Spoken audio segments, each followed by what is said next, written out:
The next question says, the video you made answering my question of auto-regulating into the ground very much helped.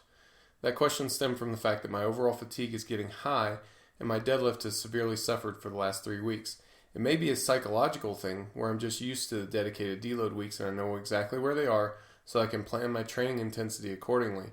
For example, going balls out on the week before a deload and flirting with overreaching because I know the next week is going to reduce my fatigue. I guess my question is, could this feeling be affecting my deadlift?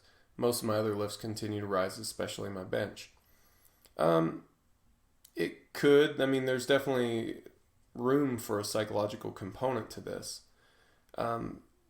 Also, it can be lift specific too. If for whatever reason your deadlift is accumulating too much fatigue, then maybe we need to deload your deadlift. That's, if you were on a customized tier of training, that would be a thing that I would suggest. So that's a thing that maybe you need to plan on doing on your own. Check out this week's training and do the competition lift, but skip over the assistance and supplemental exercises. So you're greatly reducing the amount of stress that you have on your deadlift. So you're going to learn something from this. The next week, either you'll perform better or worse.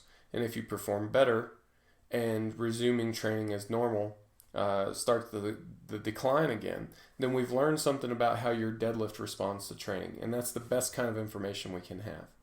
Now, on the other hand, if you deload this week and next week your deadlift is better and it continues to respond to training much like your other lifts have, then we've also learned something that, it was just your deadlift getting beat up and it just needed a deload.